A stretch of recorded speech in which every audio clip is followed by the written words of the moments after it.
Hello दोस्तों, स्वागत है आपका मेरे यूट्यूब चैनल परीक्षा प्लान में। तो कैसे हैं आप लोग? आई होप अच्छे होंगे। तो जैसा कि आप लोगों को पता है कि रीट मेंस लेवल 1 के लिए जनरल साइंस में कंप्लीट पढ़ा चुकी हूँ। जितने भी टॉपिक आपके सिलेबस में दिए गए हैं उन सभी टॉपिक को मैंने एनसीईआरटी की किताबों से कंप्लीट करवाया है। उसके बाद एक मैराथन क्लास भी मैं लेकर आई थी जिसमें मैंने सभी टॉपिक एक साथ कंप्लीट करवाए हैं। यदि आपने अभी तक वो वीडियो नहीं देखे हैं तो देख लीजिए। आपके एग्जाम में बहुत ही कम समय बचा हुआ है, तो आपको कोई भी विषय नहीं छोड़ना है। एक एक नंबर आपके लिए महत्वपूर्ण है। तो साइंस के जितने भी टॉपिक थे उन्हें मैंने कंप्लीट करवाया है। अब उन सभी टॉपिक से संबंधित महत्वपूर्ण प्रश्नों की प्रैक्टिस करना भी जरूरी है। तो आज से मैं प्रैक्टिस की शुरुआत कर रही हूँ। जितने भी महत्वपूर्ण प्रश्न हैं उन सभी प्रश्नों को मैं करवाऊंगी। तो चलिए वीडियो को शुरू करते हैं। वीडियो देखने के बाद यदि आपको अच्छा लगे, हेल्पफुल लगे तो वीडियो को लाइक और शेयर कीजिएगा, और यदि आप चैनल पर नए हैं तो चैनल को सब्सक्राइब कर लीजिए। आपका सिलेबस मैंने आपको कई बार दिखाया भी है। एक बार और आप देख लीजिए कि इतने टॉपिक आपको जनरल साइंस में पढ़ने हैं। सामान्य विज्ञान में अम्ल, क्षारक और लवण, तत्व, यौगिक एवं मिश्रण, भौतिक एवं रासायनिक परिवर्तन, गति, बल तथा गति के नियम, प्रकाश, कोशिका संरचना एवं प्रकार, जीवों में श्वसन एवं परिवहन और जंतुओं में जनन। 10 अंक का आपका सामान्य विज्ञान पूछा जाएगा। और ये सभी टॉपिक मैं कंप्लीट पढ़ा चुकी हूँ, प्लेलिस्ट बनी हुई है। यदि आप लोगों ने वो वीडियो नहीं देखे हैं तो एक बार जरूर समय निकाल कर देख लीजिए। ये सभी टॉपिक मैंने एनसीईआरटी की किताबों से कंप्लीट कराए हैं। एनसीईआरटी की जो साइंस की किताबें हैं उनमें ये टॉपिक मैंने ढूंढे हैं और उन्हीं किताबों से मैंने पढ़ाया है। इसके अलावा आपके एग्जाम में जो राजस्थान के इतिहास, कला एवं संस्कृति और भूगोल से संबंधित जो प्रश्न पूछे जाएंगे उसके लिए मैंने राजस्थान बोर्ड की एसएसटी की किताबें पढ़ाई हैं, कक्षा 6 से लेकर 12 तक की, जो किताबें आपके एग्जाम के लिए महत्वपूर्ण हैं। और इसकी मैंने प्लेलिस्ट बना दी है और ये किताबें आपको पढ़ना बहुत ही ज़्यादा ज़रूरी है। जो राजस्थान बोर्ड की सोशल स्टडी की किताबें हैं उनमें आपको अपने सिलेबस से संबंधित सभी टॉपिक मिलेंगे जो राजस्थान की कला, संस्कृति और इतिहास, भूगोल से संबंधित हैं। राजस्थान की नदियाँ, राजस्थान के किले और भी जितने टॉपिक आपके सिलेबस में दिए गए हैं वो सभी टॉपिक आपको इन्हीं किताबों में मिलेंगे जो राजस्थान बोर्ड की सोशल स्टडी की किताबें हैं। तो आप लोग एक बार टाइम निकाल कर वो वीडियो ज़रूर देख लीजिएगा। प्लेलिस्ट बनी हुई है, वहाँ पर आपको सभी वीडियो एक साथ मिल जाएंगे। और ये किताबें पढ़ना आपको बहुत ही ज़्यादा ज़रूरी है और ये किताबें आपको मेरे टेलीग्राम पर मिल जाएंगी। सभी किताबों की पीडीएफ मैंने वहाँ पर अपलोड कर दी है, तो आप लोग वहाँ से इन्हें डाउनलोड करके स्वयं पढ़ लीजिए। और यदि नहीं पढ़ पा रहे हैं तो आप लोग मेरी वीडियो एक बार ज़रूर देख लीजिएगा। चलिए शुरू करते हैं आज के वीडियो को। वीडियो देखने के बाद यदि आपको अच्छा लगे, हेल्पफुल लगे तो वीडियो को लाइक और शेयर ज़रूर कीजिएगा। चलिए शुरू करते हैं। पहला प्रश्न दिया गया है,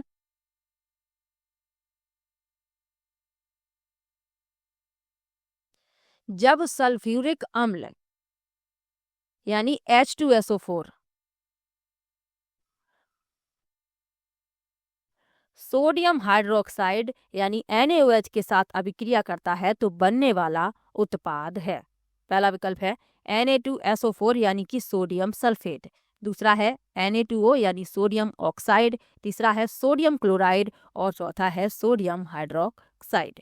अब इसमें आपको बताना है कि जब सल्फ्यूरिक अम्ल किससे क्रिया करता है? सोडियम हाइड्रोक्साइड के साथ, तो क्या बनता है? Sodium sulphate Na2SO4। पहला विकल्प इसमें आपका सही हो जाएगा। जब सल्फ्यूरिक अम्ल सोडियम हाइड्रोक्साइड के साथ अभिक्रिया करता है तो यह उत्पादों में से एक के रूप में सोडियम सल्फेट बनाता है। यह अभिक्रिया अम्ल क्षार उदासीनीकरण अभिक्रिया का एक उत्कृष्ट उदाहरण है। तो ये भी आपको याद रखना है। चलिए आगे बढ़ते हैं, अगले प्रश्न पर चलते हैं। सर्वाधिक शक्तिशाली अम्ल है, सर्वाधिक शक्तिशाली अम्ल आपको बताना है कौन सा है। पहला विकल्प है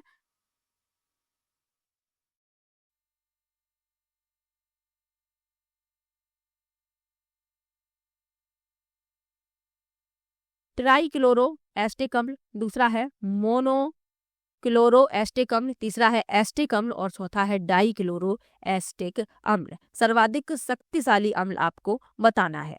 अम्ल क्या होते हैं? इनका स्वाद खट्टा होता है, ये आपको याद रखना है। अम्ल जो है स्वाद में खट्टे होते हैं। अब इसमें सर्वाधिक शक्तिशाली अम्ल बताना है। सर्वाधिक शक्तिशाली अम्ल कौन सा है?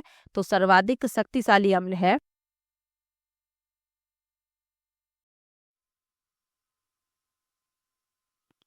ट्राइक्लोरो एस्टिक अम्ल। पहला विकल्प इसमें सही हो जाएगा।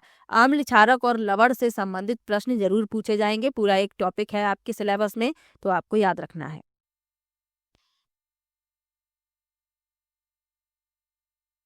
चलिए आगे बढ़ते हैं।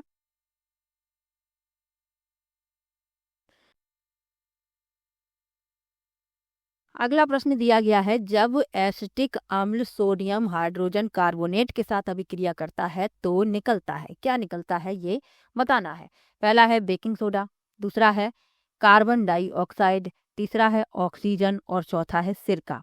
तो जब एसिटिक अम्ल सोडियम हाइड्रोजन कार्बोनेट के साथ अभिक्रिया करता है तो कार्बन डाइऑक्साइड गैस निकलती है। बी विकल्प इसमें आपका सही हो जाएगा। चलिए आगे बढ़ते हैं, अगले प्रश्न पर चलते हैं। अम्ल और क्षार के बीच उदासीनीकरण अभिक्रिया किस प्रकार की होती है? पहला विकल्प है द्विविस्थापन अभिक्रिया, दूसरा है विस्थापन अभिक्रिया, तीसरा है संयोजन अभिक्रिया और चौथा है वियोजन अभिक्रिया। तो अम्ल और क्षार के बीच जो उदासीनीकरण अभिक्रिया होती है वह किस प्रकार की होती है?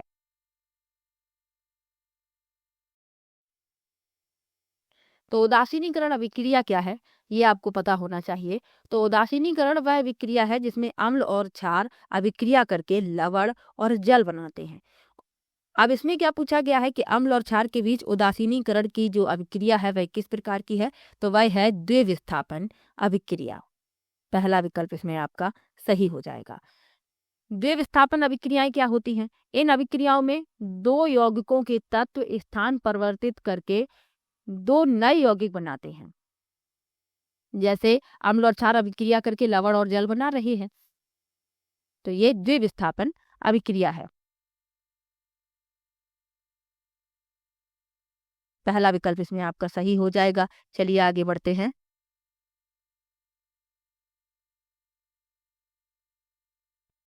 अगला प्रश्न दिया गया है, कोई तत्व ऑक्सीजन से अभिक्रिया कर जल में घुलनशील यौगिक बनाता है जो लाल लिटमस को नीला कर देता है। इस विलयन को कार्बन डाइऑक्साइड गैस का परीक्षण करने के लिए भी उपयोग में लाया जाता है। यह तत्व है, पहला विकल्प है कैल्शियम, दूसरा है कार्बन, तीसरा है सल्फर और चौथा है मैग्नीशियम।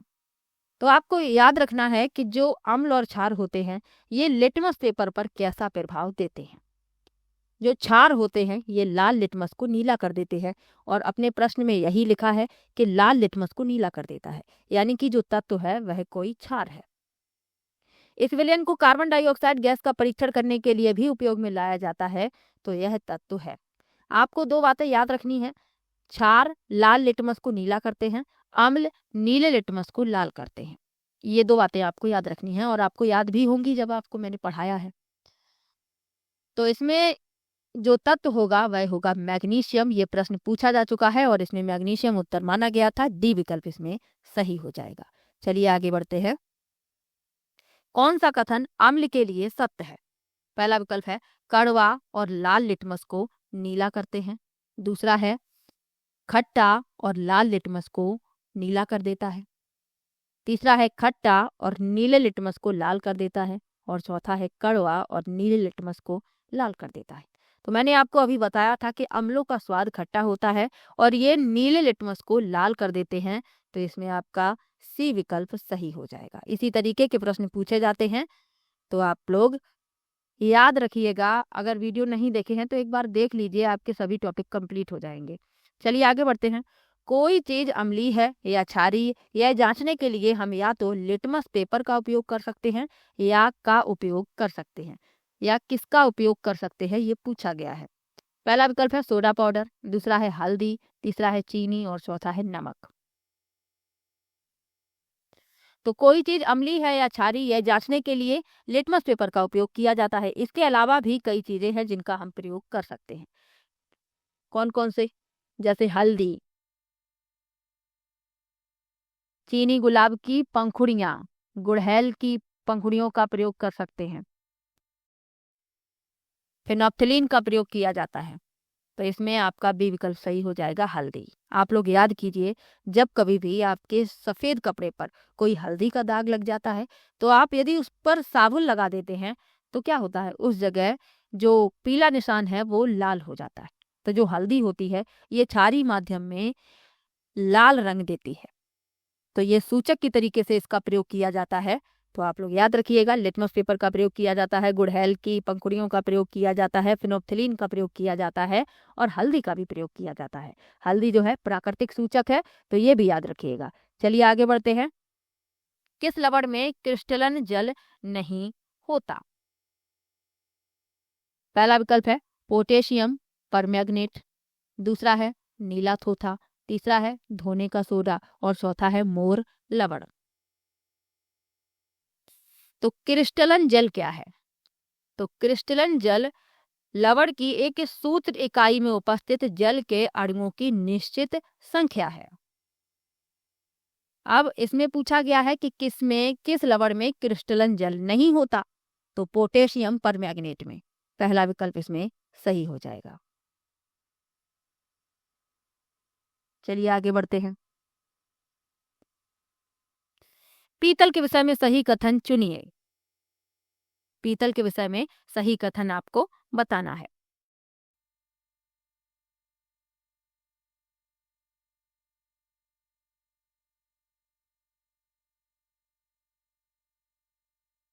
पहला विकल्प है यह एक तत्व है, दूसरा है यह एक यौगिक है, तीसरा है कॉपर और जिंक की मिश्र धातु है और चौथा है यह कॉपर और टिन का समांगी मिश्रण है। यहाँ पर लिखा हुआ है मिश्रण।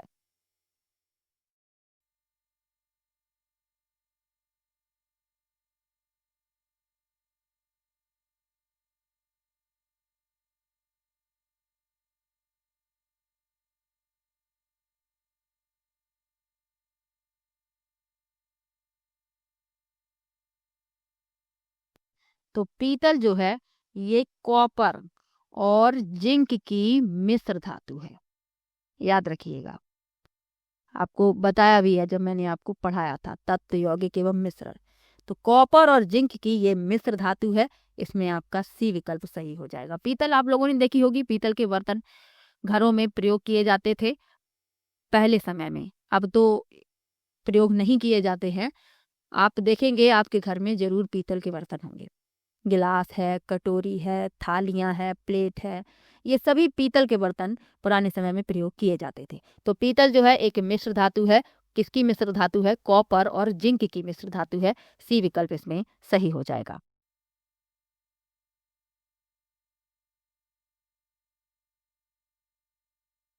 चलिए आगे बढ़ते हैं, अगले प्रश्न पर चलते हैं। एक फिल करना है, दो या दो से अधिक पदार्थ का समांगी मिश्रण है। पहला विकल्प है अवयव, दूसरा विकल्प है विलयन, तीसरा है अणु और चौथा है कण। एक फिल करना है, यहाँ पर दो या दो से अधिक पदार्थ का समांगी मिश्रण है। तो एक विलयन दो या दो से अधिक पदार्थ का समांगी मिश्रण होता है। बी विकल्प इसमें सही हो जाएगा। दो या दो से अधिक पदार्थों के समांगी मिश्रण को विलयन कहते हैं। एक विलयन में एक विलायक और एक विलेय इसके घटक होते हैं, तो ये भी याद रखिएगा। विलयन का वह घटक जो उसमें अन्य घटक को विलयनता है, यानी घोलता है, विलायक कहलाता है।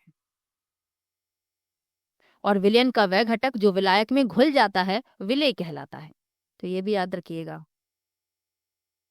समांगी मिश्रण क्या होता है? तो समांगी मिश्रण वह मिश्रण होता है जिसमें जिसमें विलयन के प्रत्येक भाग के गुण समान होते हैं।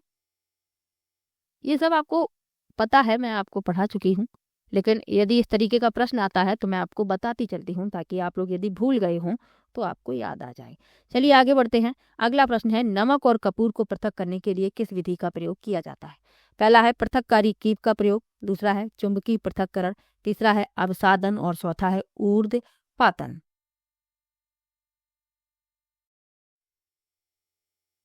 तो नमक और कपूर को पृथक करना है, जहां पर बात आ जाए कपूर की तो आपको ऊर्ध्वपातन टिक करना है। डी विकल्प इसमें सही हो जाएगा।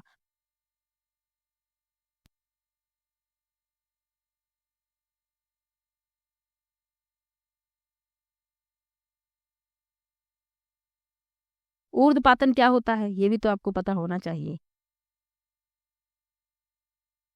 आप सभी लोगों को पता होगा ऊर्ध्वपातन क्या है।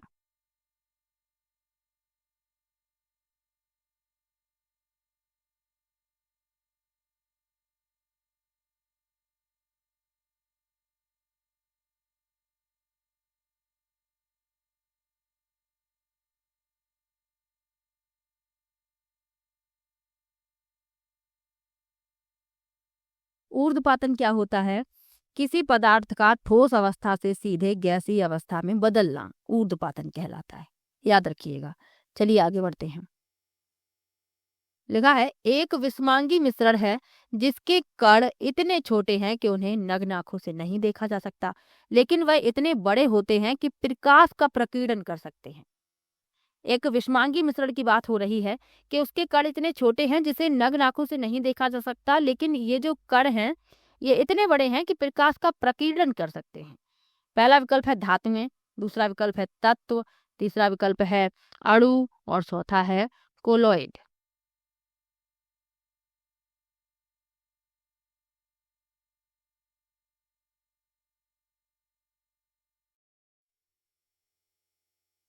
तो इस प्रश्न में आपका डी विकल्प सही है, कोलोइड। कोलोइड जो होता है एक प्रकार का मिश्रण है जिसमें एक पदार्थ दूसरे पदार्थ में समान रूप से परिक्षिप्त होता है। इसके कण जो होते हैं बहुत सूक्ष्म होते हैं, इन्हें नग्न आंखों से नहीं देखा जा सकता है, तो ये भी याद रखिएगा। चलिए आगे बढ़ते हैं। अगला प्रश्न है कौन सा विषमांगी मिश्रण का उदाहरण है? पहला विकल्प है पानी में घुली चीनी, दूसरा है पानी में घुला कॉपर सल्फेट पाउडर, तीसरा है पानी में घुला नमक और चौथा है पानी में घुला तेल। तो कौन सा विषमांगी मिश्रण है? विषमांगी मिश्रण क्या होता है? इसमें मिश्रण के जो भाग होते हैं ये इनके गुण अलग अलग होते हैं। इन्हें आप अलग अलग देख भी सकते हैं, इन्हें जब मिलाया जाता है तो ये पूर्ण रूप से नहीं मिलते। अब इसमें विषमांगी मिश्रण का उदाहरण बताना है तो पानी में घुली चीनी, तो पानी में आप चीनी घोल देते हैं तो चीनी पूर्ण रूप से मिल जाती है, उसे आप अलग नहीं देख सकते, तो ये तो नहीं है। पानी में घुला कॉपर सल्फेट, ये भी पानी में घुल जाएगा पूर्ण रूप से। पानी में घुला नमक, ये भी घुल जाएगा, लेकिन पानी में घुला तेल, पानी में तेल पूर्ण रूप से नहीं घुल पाएगा। तेल जो है ऊपर सतह पर आ जाएगा, पानी नीचे रह जाएगा। तो ये विषमांगी मिश्रण का उदाहरण है। इसमें आपका चौथा विकल्प उत्तर हो जाएगा। चलिए आगे बढ़ते हैं। कौन सा एक रासायनिक यौगिक है? पहला विकल्प है ऑक्सीजन, दूसरा है वायु, तीसरा है अमोनिया और चौथा है पारा। हमें बताना है रासायनिक यौगिक। तो रासायनिक यौगिक बताना है हमें, ध्यान रखिए अमोनिया। सी विकल्प इसमें सही हो जाएगा। अमोनिया जो है नाइट्रोजन और हाइड्रोजन का एक यौगिक है, NH3 जिसे कहते हैं। तो ये रासायनिक यौगिक है, सी विकल्प इसमें सही हो जाएगा। चलिए आगे बढ़ते हैं, अगले प्रश्न पर चलते हैं। मिश्रण का निर्माण एक परिवर्तन है जबकि यौगिक का निर्माण क्रमशः परिवर्तन है। पहला विकल्प है रासायनिक कौमा भौतिक, दूसरा है भौतिक कौमा रासायनिक, तीसरा है रासायनिक कौमा रासायनिक और चौथा है भौतिक कौमा रासायनिक। यानी कि यहाँ पर हमें फिल करना है।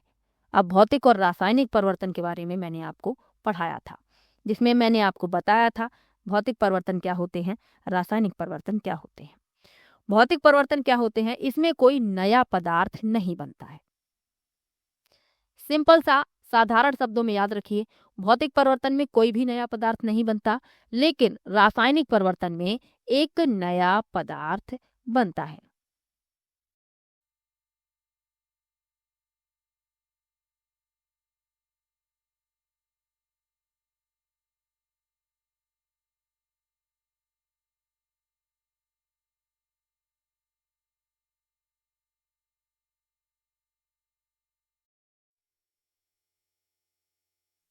अब आप लोग बताइएगा कमेंट में उत्तर क्या होना चाहिए।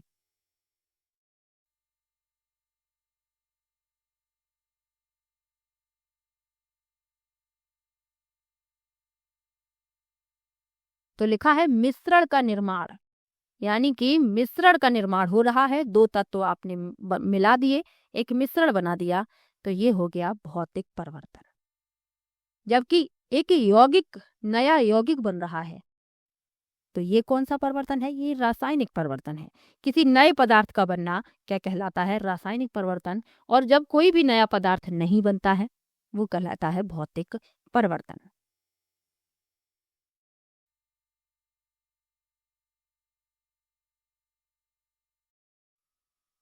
डी विकल्प इसमें आपका सही हो जाएगा। पहले में भरेंगे भौतिक और दूसरे में रासायनिक। ये भी याद रखिएगा, जो भौतिक परिवर्तन होते हैं, इनमें पदार्थ के भौतिक गुणों में परिवर्तन हो जाता है। पदार्थ के भौतिक गुणों में परिवर्तन हो जाता है, कोई भी नया पदार्थ नहीं बनता है। चलिए आगे बढ़ते हैं। परिवर्तन जिसमें कोई नया पदार्थ नहीं बनता उसे क्या कहते हैं? अभी आपको बताया था। पहला विकल्प है भौतिक परिवर्तन, दूसरा है रासायनिक परिवर्तन, तीसरा है जंग खाना और चौथा है गैल्वेनाइजेशन। तो परिवर्तन जिसमें कोई नया पदार्थ नहीं बनता उसे क्या कहते हैं? वह कहलाता है भौतिक परिवर्तन। पदार्थ के भौतिक गुणों में परिवर्तन हो जाता है, कोई भी नया पदार्थ नहीं बनता। पहला विकल्प इसमें सही हो जाएगा। चलिए आगे बढ़ते हैं। निम्नलिखित में से कौन सा रासायनिक परिवर्तन का उदाहरण है? पहला विकल्प है कागज काटना, दूसरा है लकड़ी जलना, तीसरा है बर्फ का पिघलना और चौथा है जल उबालना। रासायनिक परिवर्तन का उदाहरण बताना है।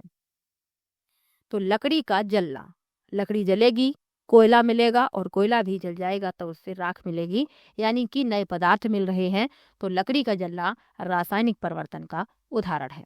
आप लोग ध्यान रखिए, कहीं पर भी आपसे पूछा जाए परिवर्तन और आपको लगे कि इसमें कोई नया पदार्थ बन रहा है, रासायनिक परिवर्तन टिक कर दीजिए।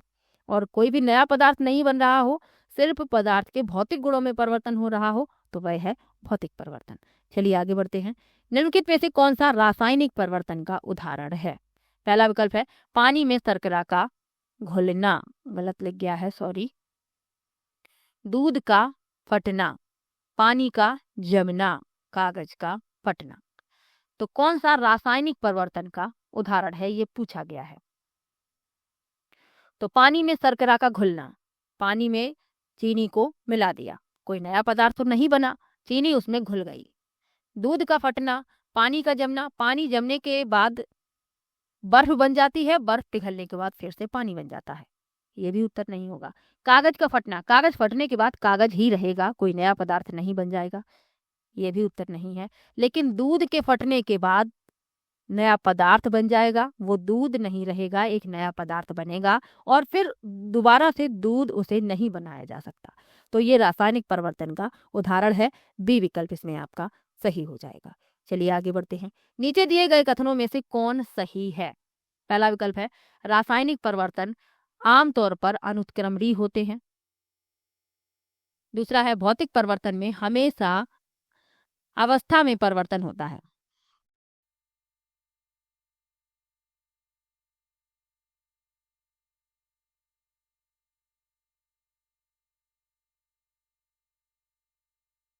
तो लिखा है रासायनिक परिवर्तन आमतौर पर अनुत्क्रमणीय होते हैं, सही लिखा है।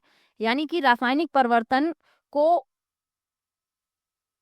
उल्टा नहीं किया जा सकता। यानी कि जैसे दूध से आपने पनीर बना दिया, फिर आप पनीर से दूध नहीं बना सकते। दूध से आपने दही बना दिया, दही से आप दूध नहीं बना सकते। ये रासायनिक परिवर्तन के उदाहरण है, ये अनुत्क्रमणीय होते हैं। बी में लिखा है भौतिक परिवर्तन में अवस्था में हमेशा परिवर्तन होता है, ये गलत है। हमेशा ही अवस्था में परिवर्तन नहीं होता है। अगर हमेशा ना लिखा होता तो शायद ये सही हो सकता।